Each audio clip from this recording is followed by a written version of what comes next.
अगर Indian spiritual tradition को जानना है तो स्वामी विवेकानंद को पढ़ो। दूसरा, वर्ल्ड पार्लियामेंट रिलीजन्स के चेयरमैन को उन्होंने लिखा कि तुम्हारे जितने सारे प्रोफेसर्स हैं यूरोप में, अमेरिका में, इनको एक कर लो और ये स्वामी विवेकानंद के माइंड को एक कर लो, ये बराबर है। हमारे पास तो कोई पर्पस ही नहीं है, हमें नहीं पता और क्या करें। हम यहाँ घूम लिए, वहाँ घूम लिए, ये वाली इंटरनेशनल ट्रैवल कर ली, ये खरीद लिया, वो पहन लिया, पर्पस नहीं है। तो जितने लोग सोचते हैं पर्पस नहीं है, I think they should all read Swami Vivekananda. कि serve man is to serve God, Shiva भावे जीव सेवा, worship the human as God. इतनी क्लैरिटी से बताया कि ये जो सामने है यही ईश्वर है, अगर ये ईश्वर नहीं है तो कुछ भी ईश्वर नहीं। We really needed a Swami Vivekananda जिन्होंने सारा इंडियन ट्रेडिशनल जो दर्शन है उसको पढ़ा, अपनी जीवन में उतारा, एंड येट एक मॉडर्न कॉन्टेक्स्ट में आप उनके लेक्चर्स पढ़िए, मतलब you will be surprised to read the kind of English that he was speaking, that he was writing, the kind of control over Hindi, English, Sanskrit and of course Bengali that he would have had. क्या स्वामी विवेकानंद को समझना है तो श्री रामकृष्ण परमहंस को समझना पड़ेगा, क्योंकि आप और मैं जिस परंपरा से जुड़े हैं, हमारे लिए श्री रामकृष्ण परमहंस बिल्कुल ऐसे हैं कि हम लोग स्वामी जी के गुरु हैं। से कहते हैं कि some people are born and act at the right time where it was needed. Service itself was redefined by him as the best form of worship. So many people जिनकी lives उन्होंने influence करी। और वहां पर ये शब्द, we not only believe in universal tolerance but universal acceptance.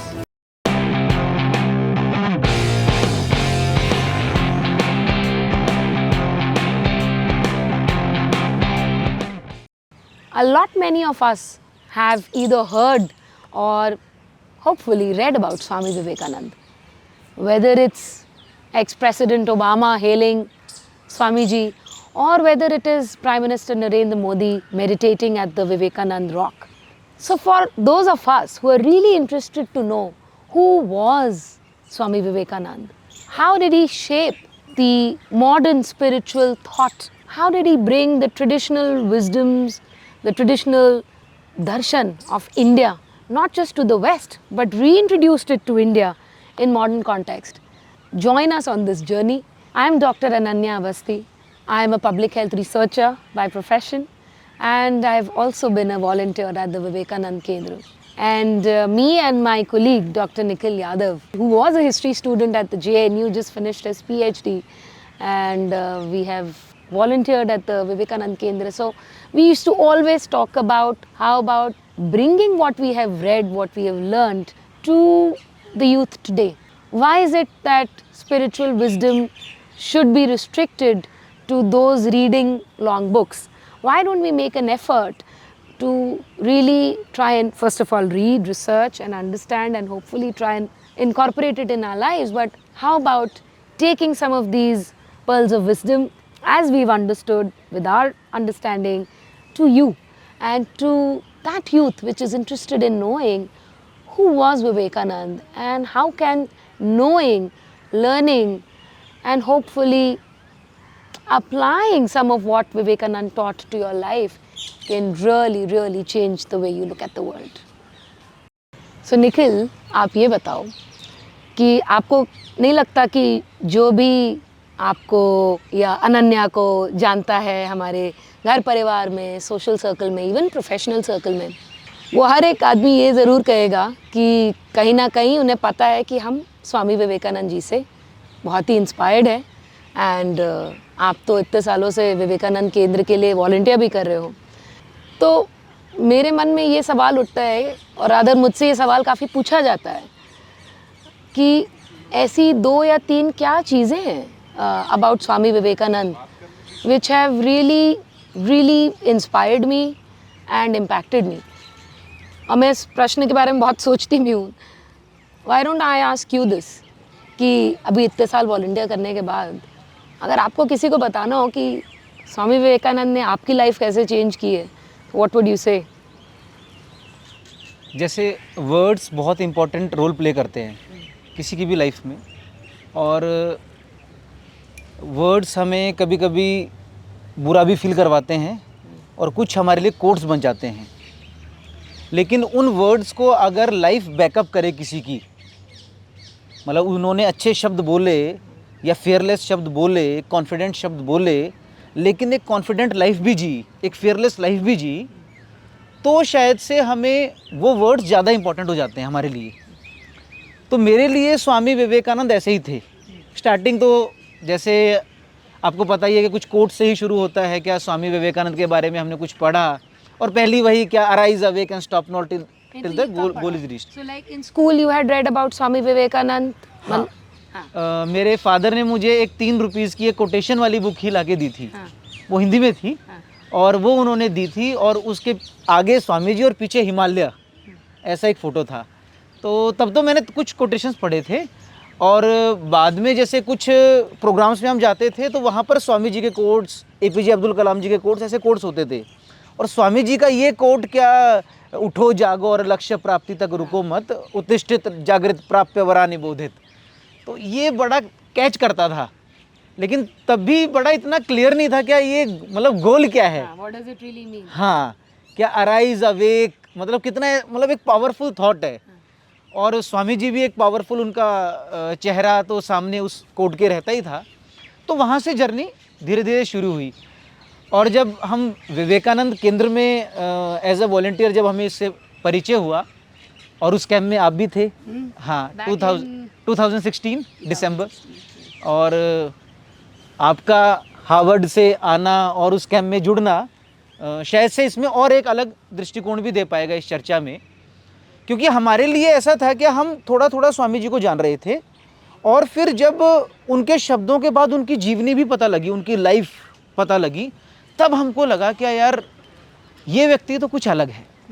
क्योंकि ये बोल नहीं रहा कि बी फियरलेस, लेकिन ये इनकी लाइफ में जब जब ऐसे इंस्टेंसेस आए, चाहे इंडिया में, चाहे उनके चाइल्डहुड में, चाहे जब वो भारत के भ्रमण पे निकले, या बाद में जब वो अमेरिका में रहे, क्या इस व्यक्ति के अंदर वो बात है। तो सबसे पहले क्या, बी करेजियस, स्वामी जी का मुझे जो लगा क्या, करेज, अभय अभय अभय, बी फियरलेस, सबसे मेन। क्योंकि सेल्फ कॉन्फिडेंस बहुत इंपॉर्टेंट है, self respect and self confidence.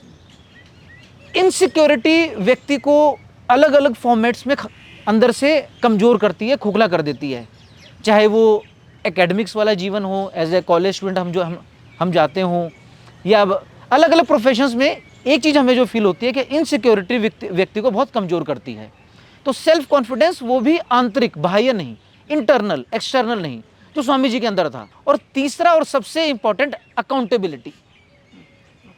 क्या एक अकाउंटेबिलिटी उन्होंने तैयार करी, खुद के अंदर भी, अपने कोवर्कर के अंदर भी, सन्यासियों के अंदर भी, क्या एक हम समाज के प्रति अकाउंटेबल हों। तो सबसे पहले बी फियरलेस, करेज, दूसरा self confidence and self respect, और तीसरा अकाउंटेबिलिटी। तो मेरे लिए ऐसा था। लेकिन क्योंकि अब मुझे मौका मिला है आपसे बात करने का इस फॉर्मेट में, तो मैं आपसे भी पूछना चाहूँगा, क्या आपका, क्योंकि बैकग्राउंड ऑल टुगेदर अलग रहा है, you being in Harvard, Swami Vivekananda स्वयं हार्वर्ड में लेक्चर्स दिए हैं, और बॉस्टन में स्वामी विवेकानंद, आप बॉस्टन में रहे हैं, बॉस्टन में स्वामी विवेकानंद ने बहुत सारे लेक्चर्स दिए हैं, अमेरिका में उनका लंबा प्रवास रहा, और फिर आपका अनुवाद सॉल्यूशन और पोषण से जुड़ना, वुमेन हेल्थ और इस पे काम करना, कंसल्टेंट के तौर पर काम करना, और एक ऑल टुगेदर एक अलग बैकग्राउंड है। आप स्वामी विवेकानंद को किस परिप्रेक्ष्य में आपने शुरू में देखा, किन पुस्तकों के माध्यम से देखा? जैसे एक मैं बताऊंगा, आपने कहा था कि रोमा रोलैंड ने आपको इंट्रोड्यूस किया था, तो मैं आपसे जानना चाहूँगा। मुझे लगता है कि परिप्रेक्ष्य बहुत अलग नहीं था। परिप्रेक्ष्य एक टिपिकल इंडियन हाउस होल्ड का था। तो ये सब हार्वर्ड जाना, कंसल्टिंग करना, ये these are more surface things जो कि बाद में आती हैं। लेकिन स्वामी विवेकानंद की मेन टीचिंग्स क्या है and what did Swami Vivekananda stand for, ये कहीं ना कहीं बहुत बचपन से ही मेरी मम्मी, मेरे पापा, हमारे नाना, दादाजी सब घर में बात करते थे और कहते थे मुझसे कि अगर भारत को जानना है, भारत के दर्शन को जानना है, और वो कहते थे बचपन से कि अच्छा तुम्हें स्पिरिचुअलिटी में इंटरेस्ट है, अगर इंडियन स्पिरिचुअल ट्रेडिशन को जानना है तो स्वामी विवेकानंद को पढ़ो। तो बचपन से हमें ये पता था कि स्वामी विवेकानंद को अगर किसी ने समझ लिया, पढ़ लिया, जान लिया, उतारना तो बहुत दूर की बात है, अगर समझ भी लिया तो फिर that is where you can say कि you are beginning to understand कि उनकी लाइफ, उनका मैसेज, उनका पर्पस कितना बड़ा था। तो यस, मेरा पहला इंट्रोडक्शन यही से हुआ कि मैंने अपने पापा से बोला कि मम्मी इतनी कहानियाँ और इतनी बातें बताती हैं स्वामी विवेकानंद जी के बारे में, व्हाट शुड आई रीड? सो पापा ने मुझे वो वाली बुक रिफ़र करी जो शायद उन्होंने सबसे पहले पढ़ी होगी. So Romain Rolland was the first time I got introduced to Swami Vivekananda in school time.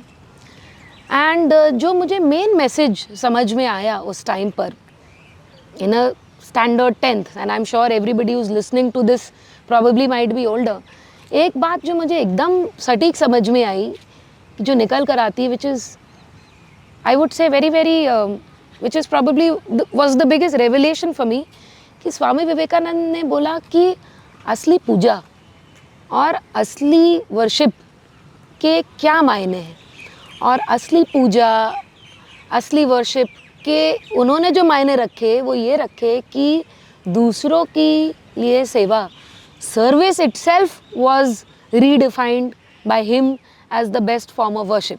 Yes.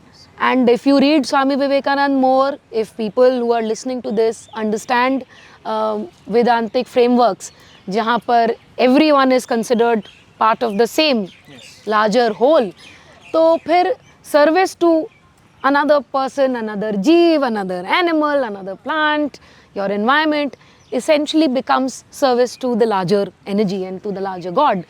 तो और उस पर हम लोग और डिटेल में चर्चा करेंगे, बट मुझे लगा कि वो एक बहुत ही पावरफुल कॉन्सेप्ट मुझे लगा कि उस टाइम पर आ करके इन्होंने वेदांत को ट्रू मीनिंग क्या है, अप्लाइड मीनिंग क्या है, modern day to day life में असली पूजा क्या है, असली भगवान क्या है, और उन्होंने बाद में जाके दरिद्र नारायण में भी भगवान को देखने का ही मैसेज दिया. So that I thought was very inspiring, because it is not just for the purpose of a moral science book. बहुत सारे लोग आजकल पर्पस ढूंढ रहे हैं, हमारे पास तो कोई पर्पस ही नहीं है, हमें नहीं पता और क्या करें, हम यहाँ घूम लिए, वहाँ घूम लिए, ये वाली इंटरनेशनल ट्रैवल कर ली, ये खरीद लिया, वो पहन लिया, पर्पस नहीं है. तो जितने लोग सोचते हैं पर्पस नहीं है, I think they should all read Swami Vivekananda, because finding purpose in service to others is probably the best message that I found, जो स्वामी विवेकानंद का बहुत ही रेलिवेंट है, स्पेशली यूथ के लिए. And so I would not say 3 things, मुझे लगता है यही इतना एक बड़ा विषय है कि this has truly inspired me in my work. At times होता है ना, यू आर फॉलोइंग वीक, आपको डाउट्स होते हैं, डिलेमाज होते हैं, you have a job, you have a family, तो कभी कभी आपको सही गलत क्या है इसके भी डिसीजंस लेने होते हैं, एक पारस पत्थर चाहिए होता है. तो मुझे लगता है always it has been very useful for me to go back to Vivekanand's teaching about finding your purpose and about really finding true sense of worship in service to others. और अगर उसका सौटी पर वो खरा उतरता है तो then I take that path, or at least from my limited knowledge I try to take that path. But that's been too super inspiring for me. आप क्योंकि अमेरिका में रहे हो, हमने तो यहीं से सुना है, वीडियोस देखी हैं, फोटोज़ देखी हैं सिर्फ. शैलेंद्र नाथ धर का बायोग्राफी 3 वॉल्यूम्स में है, और उस पर बहुत सारा काम हमने करते हुए पढ़ी भी है वो बार बार. उसमें जब वो ये बताते हैं कि स्वामी विवेकानंद जब अमेरिका जा रहे थे 1893 31 ऑफ मई वो मुंबई से निकले और शिकागो पहुँचे, तो वो बताते हैं कि उस समय का अमेरिका कैसा था. और स्वामी विवेकानंद ने फिर भी अपनी बात उसी स्पष्टता से रखी जैसी उनको रखनी थी. और वेस्ट में उनके लेक्चर्स और इंडिया में उनके लेक्चर्स ऑल टुगेदर अलग हैं, ये भी आपने देखे होंगे. आपको क्या लगता है वो परिप्रेक्ष्य जो आपने पढ़ा, दूसरा परिप्रेक्ष्य जो आपने देखा, क्या आज भी इंडियन थॉट और ये बात रखना कितना कठिन या कितना आसान है, और उस समय स्वामी जी के लिए कितना चैलेंजिंग रहा होगा, और कितना फ्लुएंटली, कितना इजीली, कितना कॉन्फिडेंटली उन्होंने वो विषय अपना रखा? जब मैं केंद्र से जुड़ी और ऑफ कोर्स शिकागो वाली स्पीच की पूरी, मतलब जो भी whoever knows Swami Vivekananda knows that उन्होंने एक फिनोमिनल मॉन्यूमेंटल लेक्चर दिया in Chicago at the world transformed India. That transform, मतलब उसने लिटरली क्या कहते हैं, बिगुल बजा दी, हाँ, एडवेंट किया मॉडर्न एरा में इंडियन थॉट, इंडियन विजडम का. So it was not just a speech, and it was probably, it went even beyond, if I may say, Swami Vivekanand, because वहाँ से बिगुल बजी कि इंडियन ट्रेडिशनल विजडम जिसको लोग भूल गए थे, वो कहीं ना कहीं वहीं से उसका रिवाइवल शुरू हुआ. So when I read the speech, तो मुझे लगता था यार ऐसा क्या होगा, क्योंकि मुझे बचपन में पढ़ी होगी रोमा रोलैंड के बायोग्राफी में और उसमें, बट मैंने फिर से पढ़ा. मैंने कहा कि what was it that would have been so outstanding कि उस टाइम में जा कर के लेट 1800s में, जब भारतवर्ष गुलाम था और कम से कम 700-800 सालों की गुलामी थी. उस समय तो एक बहुत भारी भरकम कॉलोनियल माइंडसेट है. आज भी हम लोग अपने colonial sort of inferiority complex से निजात नहीं पा पाए हैं. बट उस टाइम पर when it would have been so difficult to have the confidence to talk about Indian traditional thought, तो ऐसे में क्या बोला होगा उन्होंने स्पीच पर. तो मुझे पहली जो लाइन थी उस पर इनफैक्ट काफ़ी विश्लेषण भी हुआ है, कितने सारे लोगों ने उस पर लिखा है. The first line that he says, जिस पे उनको एक literally standing ovation and wide roaring applause मिला था, where he says the sisters, my sisters and brothers of America.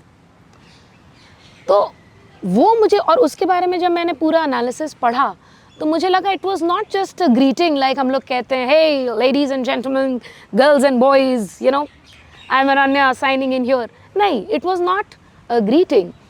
जहाँ उन्होंने सिस्टर्स एंड ब्रदर्स कहा, कहीं ना कहीं उन्होंने वेदांत का जो एक फंडामेंटल कॉन्सेप्ट है यूनिवर्सल ब्रदरहुड का, कि आप और मैं अलग नहीं है, हम दोनों के रंग अलग हो सकते हैं.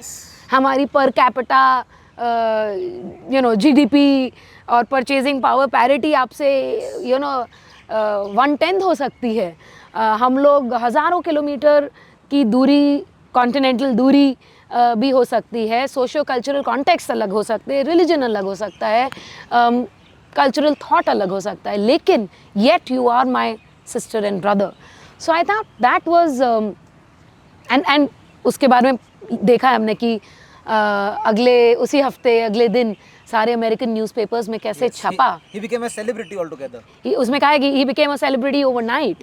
Because I feel कि, and then of course उनके बहुत सारे series of lectures हैं जो वहाँ पर रहे, and we should probably put that in the chat box and in the comment section also for people to read कि ऐसा क्या कहा होगा उन्होंने कि एकदम Americans were like wow, this is what the truth is. So मुझे लगता है कि that लेक्चर, और उनके बाद उनके हार्वर्ड में भी बहुत सारे लेक्चर्स रहे. इनफैक्ट हार्वर्ड डिविनिटी स्कूल में उनके बहुत सारे लेक्चर्स रहे.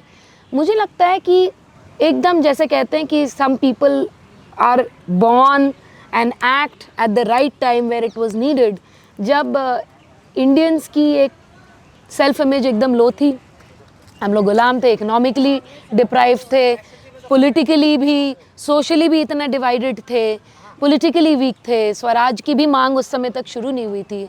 उस टाइम पर जा करके we really needed a Swami Vivekananda, जिन्होंने सारा इंडियन ट्रेडिशनल जो दर्शन है उसको पढ़ा, अपनी जीवन में उतारा, एंड येट एक मॉडर्न कॉन्टेक्स्ट में आप उनके लेक्चर्स पढ़िए, मतलब you will be surprised to read the kind of English that he was speaking, that he was writing, the kind of control over Hindi, English, Sanskrit and of course Bengali that he would have had, कि उन्होंने वो सबका जो निचोड़ था वो एक western English speaking audience के कॉन्टेक्स्ट में, के परिपेक्ष में कैसे क्रिस्टलाइज करके रख दिया.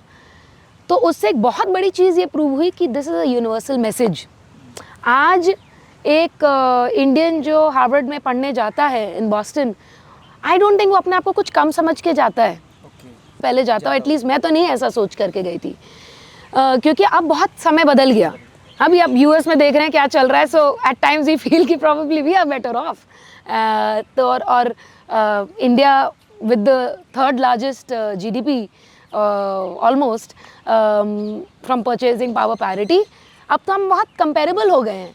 लेकिन उस ज़माने में जा करके ये कॉन्फिडेंस होना कि हम अपनी बात अपने तरीके से, अपने सच को आपकी लैंग्वेज में, आपके लिए आर्टिकुलेट करके रख पाएंगे टू रियली इंट्रोड्यूस कि इंडियन स्पिरिचुअल विजडम है क्या, और दूसरा how Indian spiritual wisdom is really a universal template for how humanity should interact with each other, with the environment, how societies should be.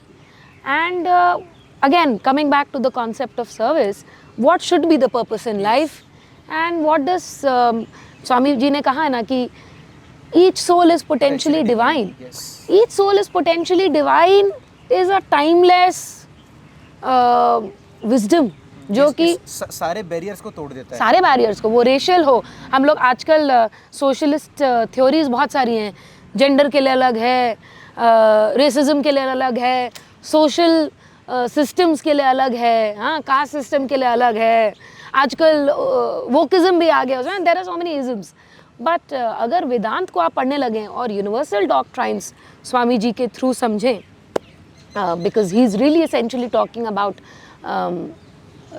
वेदांत, तो I think that is such a universal template कि आज वो sustainable development हो या religious tensions हो या national security या nuclear threats हो, इट विल अप्लाई इक्वली. क्योंकि इसमें एक चीज़ बड़ी इंपॉर्टेंट है, आपने उसको वेदांत के परिप्रेक्ष्य से बताया अभी, क्या sisters and brothers of America, क्योंकि वो वेदांत को जी रहे थे, और ये बात वहीं से शुरू होती है कि शब्द नहीं जीवन में ऐसा. अब इससे थोड़ा पीछे जाएंगे तो जब वो अमेरिका एंटर हुए और स्वामी जी ने ये फील किया कि यहाँ पे सिर्फ़ और सिर्फ मुझे गर्मी, धूप, और बाद में जब अत्यंत ठंड आ गई, जब -0 से भी नीचे जब जाने लगा, उसके साथ तो उनको जूझना पड़ ही रहा है. साइमल्टेनियसली उनको रेसिज्म, रंग भेद का भी सामना करना पड़ रहा है. कोई उनको कह रहा है यू ब्लैक, तो कोई कह रहा है यू. लेकिन जब, जैसे आपने बताया, जब वो शिकागो के स्टेज पर पहुँचे तो एक ऑर्गेनाइज्ड लोग थे, 7,000 दुनिया के प्रचंड विद्वान साथ में बैठे थे. वहाँ पर व्यक्ति बड़ा कंप्लेनिंग मूड में हो जाता है क्योंकि अब मुझे स्टेज मिला है. लेकिन स्वामी विवेकानंद ने वहाँ पे कंप्लेन तो दूर की बात, उन्होंने अपने हृदय से बोला, my dear sisters and brothers of America.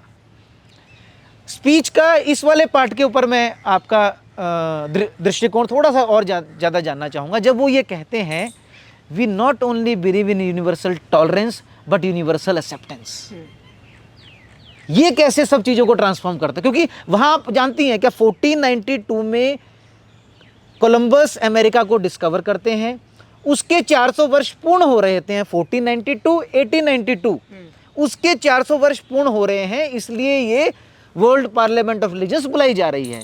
और सिर्फ अमेरिका के नहीं, दुनिया के सारे पंथ, जिसमें चाहे कन्फ्यूजनिज्म हो, चाहे इस्लाम हो, चाहे बौद्ध हो, चाहे जैन हो, चाहे प्रोटेस्टेंट हो, चाहे कैथोलिक हो, सारे विद्वान उस स्टेज पर बैठे हैं और वहाँ पर सब अपने आप को श्रेष्ठ बताते हैं.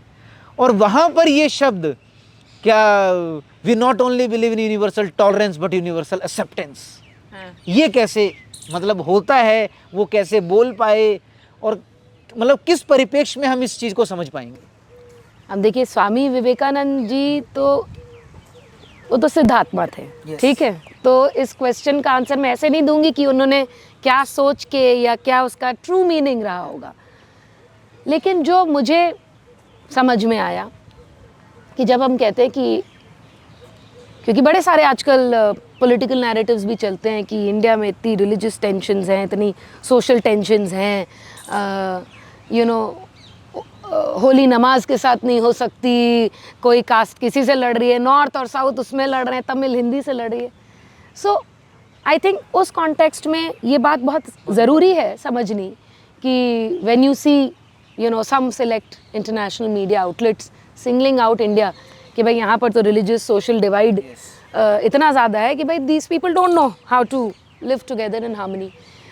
तो मुझे लगता है उस कॉन्टेक्स्ट में इस बात को समझना इम्पॉर्टेंट है कि टॉलरेंस और एक्सेप्टेंस क्या है.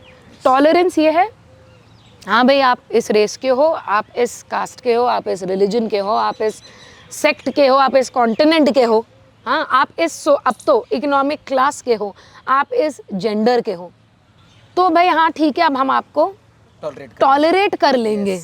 वेयर एज जो इंडियन थॉट है, इस पेड़ में, इस पत्ती में से ले करके जो, हाँ, हर कण में सेम कॉन्शियसनेस है. दिस इज वेदांत का fundamental rule. Only the degree of consciousness is different. Degree of consciousness ज़्यादा है तो वो सीड से प्लांट बन रहा है, और डिग्री ऑफ कॉन्शियसनेस है तो वो चीटा बन रहा है, और ज़्यादा है तो फिर वो रेप्टिलिया, एम्फीबियन बन के, we've read evolution, it's a mammal.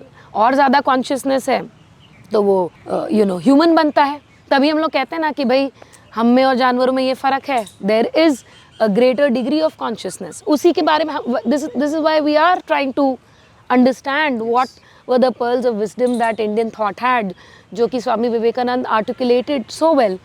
Because there is definitely the scope and potential for greater awareness.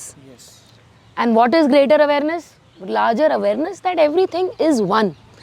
तो जब अगर वो awareness आपको आने लग जाए कि भाई beyond socio political and economic divisions, ये सब ऊपरी चीज़ें हैं, ultimately this is all part of one larger universal energy, तब फिर आप ये नहीं कहोगे कि हम आपको tolerate करेंगे. क्योंकि फिर आपकी आँखों में, आपके चश्मों में वो भाग नहीं दिखेंगे, वो डिविजन्स नहीं दिखेंगे. Then you will accept it as being part of me, as being part of the larger divine. And इसीलिए शायद स्वामी जी ने बोला कि each soul is potentially divine, which means कि हर सोल वो आज से, और जिस परिप्रेक्ष्य में उन्होंने बोला है, जब मतलब पॉसिबली एट दैट टाइम कितनी सारी कंट्रीज कॉलोनाइज थी, स्लेवरी भी कहीं ना कहीं फॉर्म्स में थी, इंडिया में भी कास्ट सिस्टम काफ़ी हद तक प्रेवलेंट था.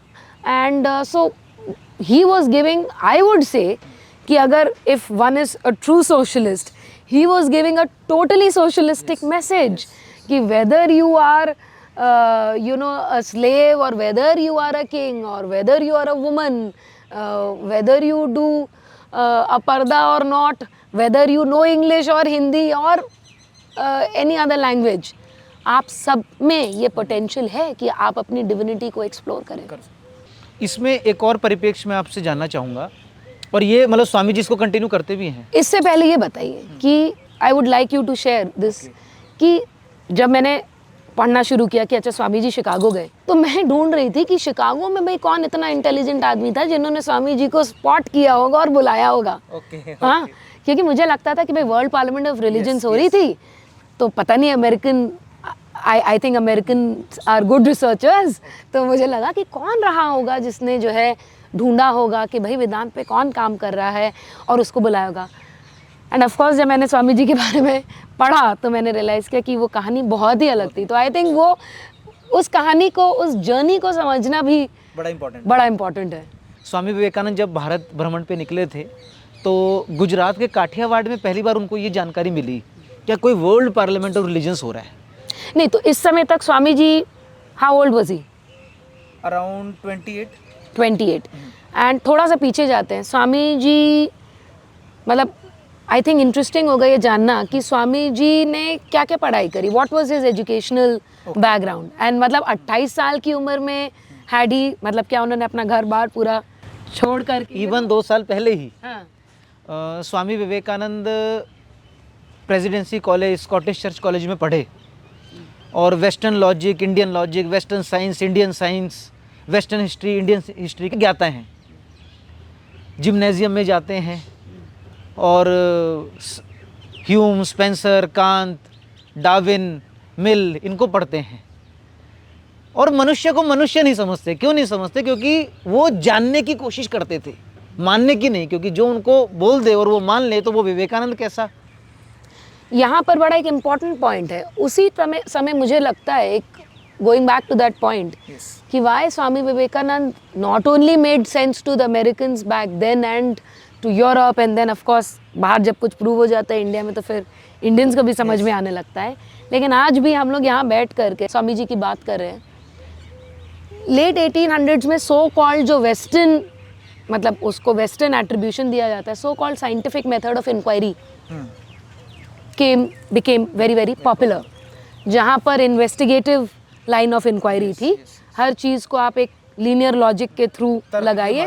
हाँ, आई थिंक जबकि जो भी इंडियन थॉट जिसने पढ़ा है, एवरीबडी नोज कि इंडियन ट्रेडिशनल दर्शन में ही तर्क वितर्क, आर्ग्यूमेंट काउंटर आर्ग्यूमेंट से ही बहुत सारा इंडियन स्पिरिचुअल लिटरेचर लिखा गया है.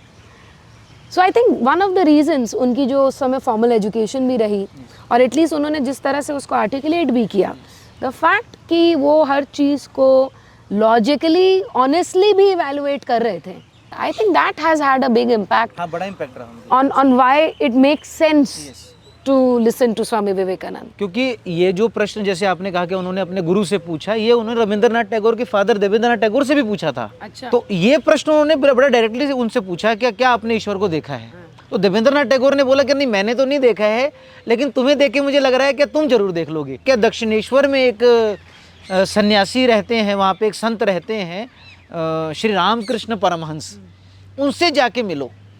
और वो साधना में रहते हैं, समाधि वो लगाते हैं. तो अगर समाधि की दृष्टि देखनी है तो उनसे मिलो.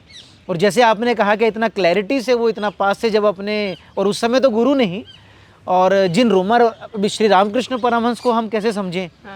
रोमा रोलैंड, जिनका नाम हम बार बार ले रहे हैं, थोड़ा सा बता देते हैं उनके बारे में भी. फ्रेंच नोबल लॉरिएट 1914 के. और उन्होंने सिर्फ स्वामी विवेकानंद की ही नहीं, उनके गुरु श्री रामकृष्ण परमहंस जी की भी बायोग्राफी लिखी है. और इवन महात्मा गांधी जी की भी बायोग्राफी उन्होंने लिखी है. और एक वेस्टर्न ऑडियंस में, नोबल लॉरिएट थे तो वेस्टर्न ऑडियंस के लिए किसी को भी इंट्रोड्यूस करने के लिए एक बड़ा नाम रोमा रोलैंड रहे. और रोमा रोलैंड श्री रामकृष्ण परमहंस जी को बड़ा सुंदर डिफाइन करते हैं. वो कहते हैं कि भारत की 3000 वर्ष की सिविलाइजेशन और 30 करोड़ लोग उस समय जो रह रहे थे, उनका अगर स्पिरिचुअल कॉन्शियसनेस, आध्यात्मिक निचोड़ अगर एक व्यक्ति में देखना है तो वो श्री रामकृष्ण परमहंस है. श्री रामकृष्ण परमहंस स्वामी विवेकानंद की तरह नहीं थे, बड़े बड़े लच्छेदार भाषण देते थे, अच्छे वक्ता थे, अच्छे लेखक थे, और बहुत सारे लोगों को उन्होंने इम्पैक्ट किया. हाँ, इम्पैक्ट तो उन्होंने स्वामी विवेकानंद कहते हैं क्या भाई, उनके चरणों से ऐसे हजारों विवेकानंद निकल सकते हैं. वो एक साधारण व्यक्ति, हमारी शब्दावली में कहें तो 5वीं फेल एक व्यक्ति, जो बड़े बड़े भाषण नहीं देता है, ज़्यादा इंग्लिश नहीं जानता है, ज़्यादा संस्कृत नहीं जानता है, लेकिन उनके जीवन को देखकर स्वामी विवेकानंद के अंदर जो परिवर्तन आया, उससे बड़ा परिवर्तन, क्योंकि he was a living example. He probably represented the essential soul of Indian faith, of Indian spirituality. और श्री रामकृष्ण परमहंस जी के जो 16 सन्यासी शिष्य थे, जिसमें एक स्वामी विवेकानंद थे, वहाँ से ये जर्नी के स्वामी विवेकानंद जब उनसे मिले और आने वाले 6 वर्षों में उनके साथ उनका जो संवाद रहा, और सिर्फ संवाद नहीं, संवाद के साथ साथ गुरु को भी टेस्ट करना. और गुरु ने स्पष्टता से कहा क्या तुमको पैसे से दूर रहना है, तुम्हें लक्ष्य से दूर रहना है, इन 2 विषय पे उनको कॉन्सेंट्रेट किया. और तुमको तो माँ भारत का काम करना है, माँ भारती का काम करना है. और स्वामी जी बार बार सिर्फ एक ही चीज़ में इंटरेस्टेड थे, क्या भाई आप मुझे ईश्वर से प्राप्ति करवा दीजिए, मुझे आप समाधि लगवा दीजिए जो उनको लगती थी, और मुझे इन सब चीज़ों से मुक्त कर दीजिए. और गुरु चाहते थे कि तुमको मुक्ति नहीं मिलेगी, जब तक मुक्ति नहीं मिलेगी जब तक तुम इस समाज को पुनः वापस खड़ा नहीं कर दोगे. और ये जद्दोजहद के अंदर, इस संवाद के अंदर जिस परिप्रेक्ष्य अभी तक आपने डिफाइन किया, क्या स्वामी जी को उनके गुरु श्री रामकृष्ण परमहंस ने ये आशीर्वाद दिया कि serve man is to serve God, Shiva भावे जीव सेवा, worship the human as God. इतनी क्लैरिटी से बताया कि ये जो सामने है यही ईश्वर है, अगर ये ईश्वर नहीं है तो कुछ भी ईश्वर नहीं है. और ये विचार, अब ये तो विचार दिया, और ये विचार स्वामी जी ने नरेंद्रनाथ दत्त और गुरु के लिए नरेन प्रेम से, और माँ काली के उपासक श्री रामकृष्ण परमहंस, सिर्फ स्वामी विवेकानंद ने 6 वर्षों में उनके साथ निरंतर संवाद, प्रत्यक्ष अनुभव के कारण ये विश्वास कर लिया कि हाँ, जो श्री रामकृष्ण परमहंस कह रहे हैं कि ये मनुष्य है, यही देव है, इसी का काम करना है. और बाद में जब रामकृष्ण मिशन एस्टेब्लिश करते हैं, तो जब आप उसका लोगो देखेंगे तो कहते हैं आत्मन मोक्षार्थ जगत हिताय च, कि अपनी मुक्ति के लिए भी जगत का काम करना पड़ेगा. इतना अद्भुत उनका वो कार्य रहा. और फिर उनका भारत का भ्रमण, वो तो अद्भुत ही रहा, उसकी तो जितनी हम चर्चा करें मतलब हम थोड़े शर्मिंदा हो जाएंगे कि हम अपने प्रांतों में ही इतना नहीं गए हैं जितना स्वामी विवेकानंद गए हैं। अब अकेले कलकत्ता में बैठे हुए कैसे समझे क्या भारत क्या है? उस समय तो गूगल भी नहीं था कि गूगल करके फ़ोटोज़ देख लें, कुछ वीडियोस देख लें क्या भाई कैसा है। तो वो जानने की अद्भुत उनके अंदर जो इच्छा थी, और जैसे जैसे वो भारत में जाते रहे, लोगों को हृदय लगाते रहे।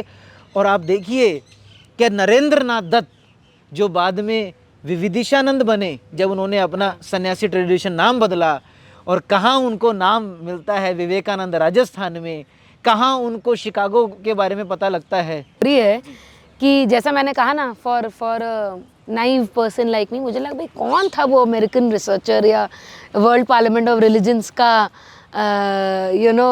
सेक्रेटेरिएट जिन्होंने स्वामी विवेकानंद जी को बुलाया था। ऐसा तो कुछ था नहीं। तो ये जर्नी स्वामी विवेकानंद ने काठियावाड़ में पहली बार सुना अपने भारत भ्रमण में क्या कोई वर्ल्ड पार्लियामेंट ऑफ रिलीजन्स हो रही है, लेकिन क्या हो रहा है कैसे हो रहा है उनको पता नहीं था। मध्य प्रदेश के खांडवा में वो पहुँचे तो उनको और क्लैरिटी हुई क्या हाँ, और उन्होंने ऐसा पक्का सा होने लगा था कि मुझे वहाँ जाना है। और वहाँ से होते हुए वो दक्षिण भारत में गए। आने वाले एक वर्ष का उनका प्रवास चलता रहा। और जब वो दक्षिण भारत के आखिरी तट कन्याकुमारी पहुँचे, और भगवद गीता बड़ा सुंदर लिखती है क्या स्वामी विवेकानंद ने जो भी कहा, it has all come out of the Vedas, the Shrimad Bhagavad Gita and the Upanishad. It was nothing more. Yes, क्या भाई वो अपनी कोई गाथा नहीं गाने वाले थे। और इतना फ्लुएंटली, इतना करेजियस, इतना स्ट्रेंथनिंग, इतना क्लैरिटी से बोलने वाला कोई व्यक्ति। और तब उनको ये क्लियर हुआ वहाँ जाना है। और खेतड़ी के राजा, उनके शिष्य आलासिंगा पेरुमल, उन्होंने घर घर जाके कुछ पैसा इकट्ठा किया। मैसूर के राजा, उन्होंने कुछ धन इसके लिए दिया, और इस माध्यम से स्वामी जी वहाँ शिकागो में गए। वहाँ पर जाकर जैसे आपने बड़ा अहम प्रश्न उठाया कि वर्ल्ड पार्लियामेंट ऑफ रिलीजन्स में पार्टिसिपेट करने के लिए स्वामी विवेकानंद को किसी ना किसी संस्था, किसी सेक्ट के रिप्रेजेंटेटिव होने का प्रमाण पत्र उनको चाहिए था, कोई आइडेंटिटी कार्ड उनको चाहिए था। Yes, without reference Swami Vivekananda वहाँ एंट्री नहीं कर सकते थे। ये भी स्वामी जी को वर्ल्ड मतलब वहीं पे जाने के बाद ही पता लगा अमेरिका में। अब इनफैक्ट वो पहले भी पहुंच गए थे। But let us talk about this. ये बड़ा इंटरेस्टिंग कहानी है स्वामी जी की हार्वर्ड कनेक्शन की। तो वो जब शिकागो में थे तो उनको ये पता लगा क्या भैया ये शहर महंगा है, दूसरा वर्ल्ड पार्लियामेंट ऑफ रिलीजन्स अभी कुछ समय बाद है, और तीसरा वर्ल्ड पार्लियामेंट ऑफ रिलीजन्स में पार्टिसिपेट करने के लिए कोई ना कोई रेफरेंस पत्र आपको चाहिए होगा। अब इस कारण स्वामी विवेकानंद यहाँ से चले गए बोस्टन। अब बोस्टन में ट्रेन में ही उनको एक माताजी से संपर्क हुआ, और उनसे जब उनको संवाद हुआ, और देखिए एक आध्यात्मिक चरित्र होता कैसा है, क्या स्वामी विवेकानंद को अपने रास्ते उनके बनते चले गए। क्या एक माँ मतलब एक नॉर्मल लेडी जो अमेरिका में है, वो कैसे उनके कुछ बातचीत से ही उनसे इतनी प्रभावित हो गई। और उन्होंने जॉन हेनरी राइट जो कि हार्वर्ड में ग्रीक के प्रोफेसर थे, उनसे चाहा क्या मैं इतने विद्वान व्यक्ति को अगर किसी से इंट्रोड्यूस करवाऊँ तो मैं उनसे करवाती हूँ। मतलब ये सोचो कि मतलब this is so interesting and this is so phenomenal कि स्वामी जी जब कोई सोशल मीडिया, कोई वेबसाइट, कोई उसका ज़माना नहीं है, हाँ, हाथ में एक रुपया नहीं है, he is on a train. और जो तुमने बात बोली कि ऑरा किसी की ऐसी होती है कि अपने आप रास्ते बनते चले जाते हैं। An American white lady meets him in the train, connects him to a Harvard professor. हाँ, तो एंड मतलब मेरे लिए it was a very heartening knowledge कि स्वामी जी की ये हार्वर्ड वाली कहानी कहाँ से है कि of all the institutions in the world, वो फिर हार्वर्ड के प्रोफेसर जो जॉन राइट थे, वो क्योंकि he did not have a reference, और उन्होंने ऑफ कोर्स स्वामी जी की बातें, उनका कुछ some pearls, you know, he must have heard and understood. And उन्होंने जब इनफैक्ट रेफरेंस लेटर दिया है स्वामी जी का, तो शायद ये बोला कि स्वामी जी के लिए रेफरेंस लेटर लिखना एकदम ऐसा होगा जैसे सूरज को दिया दिखाना। This is a Harvard professor saying about Swami Vivekananda in the late 1800s। Challenge अब आप थोड़ा इस परिप्रेक्ष्य को समझिए। 1835 में मैकॉले के मिनट्स आते हैं। मैकॉले उस मिनट्स में लिखता है कि तुम भारतीयों के बारे में लिखता है, तुम भारतीयों की संस्कृत और अरेबिक टेक्स्ट जितनी भी हैं, वो सारी हमारी एक अलमीरा के बराबर हैं। ठीक है, 50 वर्ष के बाद भारत का एक साधारण सन्यासी महायोगी स्वामी विवेकानंद जब एक हार्वर्ड के प्रोफेसर से मिलता है और उससे संवाद करता है, तो वो उस पत्र में जो बैरोज को वो लिखते हैं, जो चेयरमैन होते हैं वर्ल्ड पार्लियामेंट ऑफ रिलीजन्स के, पहला जब स्वामी जी कहते हैं क्या जी मुझे कौन पत्र देगा, तो उन्होंने ये स्टेटमेंट दी स्वामी जी को, क्या स्वामी जी आपको के लिए तो कुछ भी बोलना ऐसा होगा जैसे सूर्य को रोशनी देना जैसा होगा। दूसरा जो उन्होंने कहा, वर्ल्ड पार्लियामेंट रिलीजन्स के चेयरमैन को उन्होंने लिखा कि तुम्हारे जितने सारे प्रोफेसर्स हैं यूरोप में, अमेरिका में, इनको एक कर लो और ये स्वामी विवेकानंद के माइंड को एक कर लो, ये बराबर है। वो सहारा जो डिसमेंटल जो उन्होंने किया, कॉलोनियल है जो ताकत वहाँ पर थी, उसको एकदम से स्वामी विवेकानंद ने जैसे बर्फ़ को पिघला के पानी कर दिया। And not very many people know कि स्वामी जी, क्योंकि उसके बाद शिकागो स्पीच के बाद उनका पूरा यूएस में खूब, अमेरिका में खूब भ्रमण रहा, अलग अलग इंस्टीट्यूशंस गए।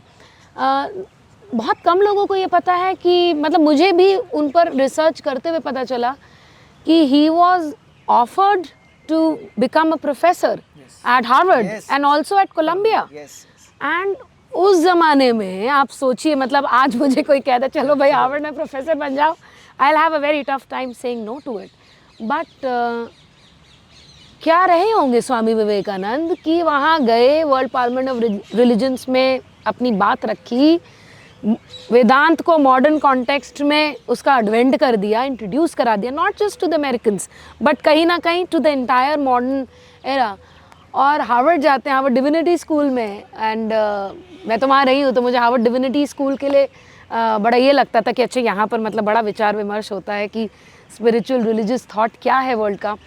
आई वॉज शॉक टू सी कि वहाँ पर उनके लेक्चर्स हैं। हार्वर्ड क्रिम्सन एक न्यूज़लेटर टाइप का आता है हार्वर्ड यूनिवर्सिटी का, जिसमें हम लोग सब्सक्राइब थे और हम लोग पढ़ते थे।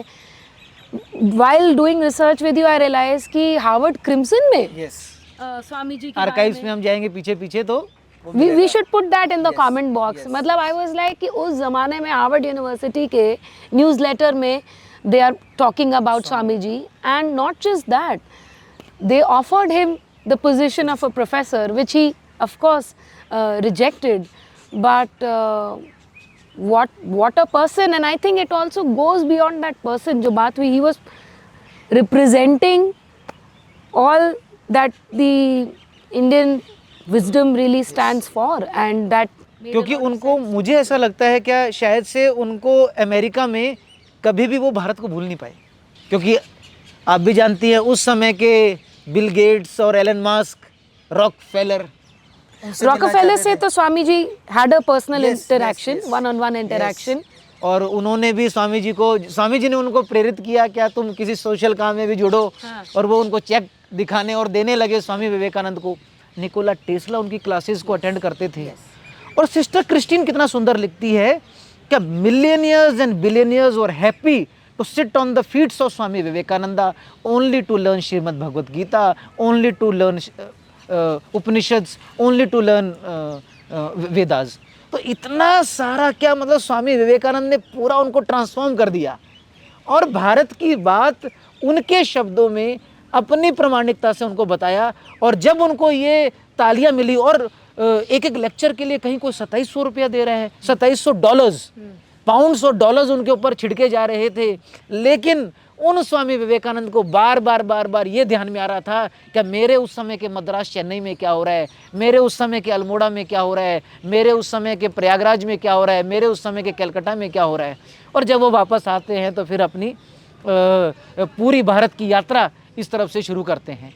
तो वो अमेरिका में वो कभी भी भारत से दूर नहीं। और सिर्फ अमेरिका कहाँ, अमेरिका के बाद इंग्लैंड के बाद Switzerland, Germany, France, Constantinople, Egypt तक वो भारतीयता का झंडा गाड़ के आए अपने पहले ही पश्चिम के 3.5 वर्ष के प्रवास में। जी, इस पर बड़ी डिटेल में हम लोग आगे चर्चा करेंगे, on his interactions with Nikola Tesla, on his interactions with Jamshedji Tata, हाँ, on his interactions with Rockefeller, हाँ, एंड सो मेनी पीपल जिनकी लाइव्स उन्होंने इन्फ्लुएंस करी। एंड आई थिंक बड़ा रेलिवेंट होगा कि वो साइंस हो, वो फिलैंथ्रोपी हो, वो फिज़िक्स हो, in so many ways Swami Ji's thought has not just furthered spiritual and humanitarian awareness in the world.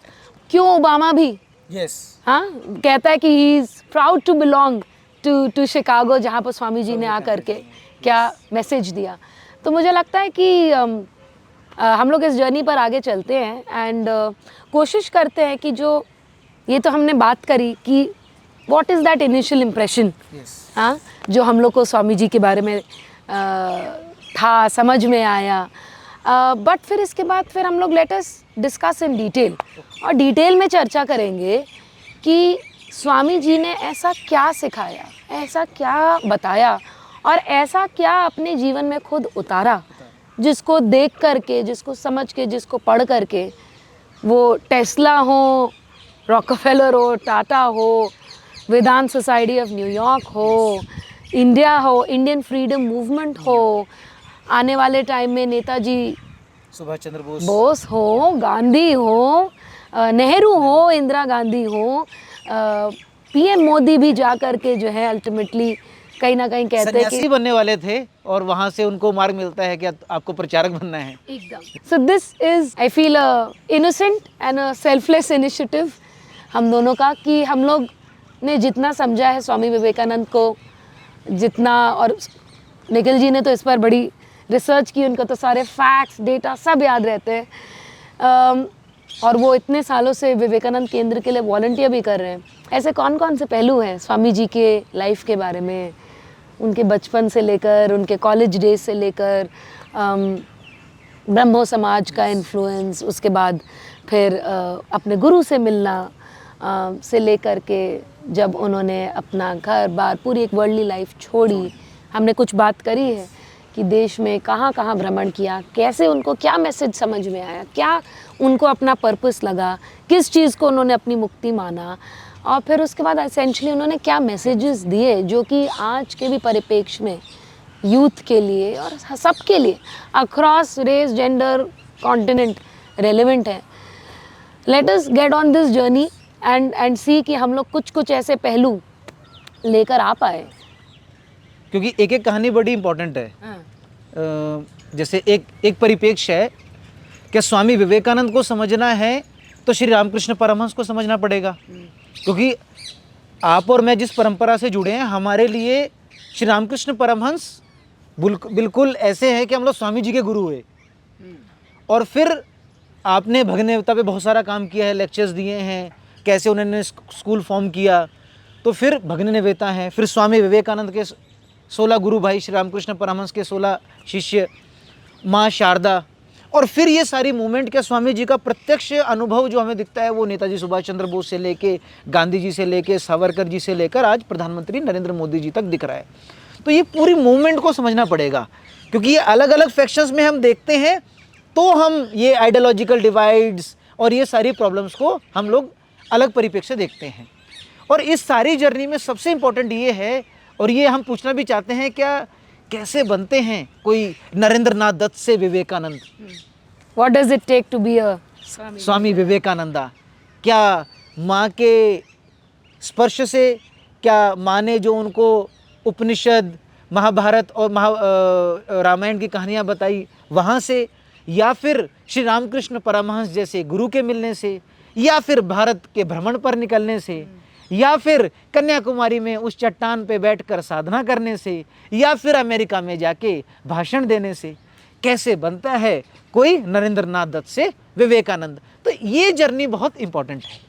और इसमें मैं ये भी जो लिसनर्स हैं, जो हमें सुन रहे हैं, उनको ये भी एक रिक्वेस्ट करना चाहूँगी कि अगर कोई पर्टिकुलर एस्पेक्ट्स हैं स्वामी जी की लाइफ के बारे में, उनकी टीचिंग्स के बारे में, हाँ, जो कि आप जानना चाहेंगे, आप वो भी कमेंट्स में कुछ मिथ हो, कुछ धारणाएं हैं, कुछ अलग अलग यूट्यूब पे वीडियो से या कंटेंट के माध्यम से, क्योंकि आपको ही पता है, हम जब रिसर्च कर रहे थे बुक पे तो बहुत सारी ऐसी इन्फॉर्मेशन हमें मिली जो हमें लगा क्या ये तो प्रोमिनेंट मीडियाज़ में डाली हुई है और ये बिल्कुल गलत है। कुछ हमने ठीक भी करवाने की कोशिश करी। तो अगर ऐसे भी कुछ किस्से, कहानियाँ, कुछ धारणाएं गलत सही हैं तो उसके बारे में भी सही जानकारी ले सकते हैं, है ना। और इसमें मुझे लगता है कि द फैक्ट कि आप खुद JNU से PhD एंड एक आई थिंक रिसर्च पर्सपेक्टिव से भी मुझे लगता है कि कहीं ना कहीं जो फैक्ट्स हैं, जो एक्चुअल ट्रूथ है about Swami Vivekananda, that also needs to be understood and possibly disseminated in the right context.